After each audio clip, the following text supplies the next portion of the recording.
इस तो बाद तशरीफ लिया सन इस तकरीब के मेज़बान, इस तकरीब को मुनक्कद करने वाले पंजाबी अदब के बड़े अच्छे शायर, उन्होंने बुलावन तो पहले मैं उन्होंने ही लिखा हुआ दोड़ा उन्होंने पेशे नज़र कराँगा कि मैनू बेशक लुट के खा जाता एक यार दगा ना करता। मैनू बेशक लुट के खा जाता एक यार दगा ना करता। जिंदे भार ते भरम बनाए हैं मैनू इंज रुसवा ना करदा। वो प्यार खलूस ते ना भुलदा तोड़े मोल वफा ना करदा। आदि इज्जत अकील बचा लेंदा मेरा कतन हया ना करदा।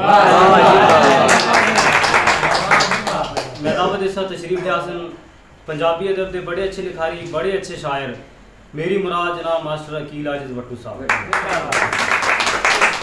दोड़ा पेश करना कि तेरे लई ता जान भी हाजिर है, तेरे लई ता जान भी हाजिर है, मेरा चन इनकार ही कोई नहीं।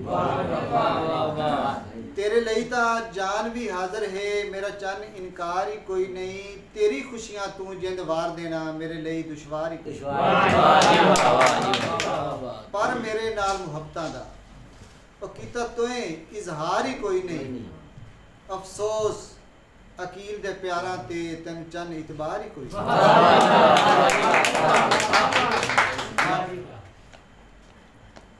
साडे नाल प्यार बनावटी है, साडे नाल प्यार बनावटी है, तेरा असली यार कोई होर।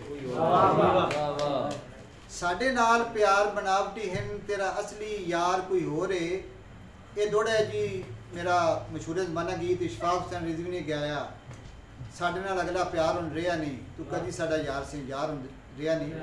उस दे विच उन्होंने लाया कि साडे नाल प्यार बनावटी है, तेरा असली यार कोई होर है। सानू सिर्फ जरूरतां ताईं रखना है, तेरा चैन करार कोई होर। ते असन तेरे पीछे उम्र तबाह कर ले, तेरा फिर भी प्यार कोई होर है।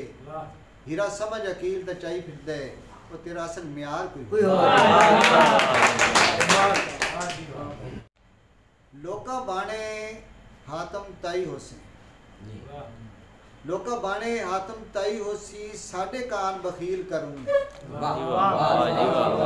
लोका बाणे हातम ताई होसी, साडे कान बखील करूं ने, ते ठंडा ठार है कुल कायनात लई, साडे वास्ते मई ते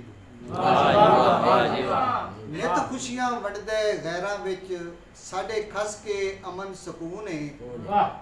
खावे होरां दा गावे होरां दा, ये कित्थों दा अकील करूं।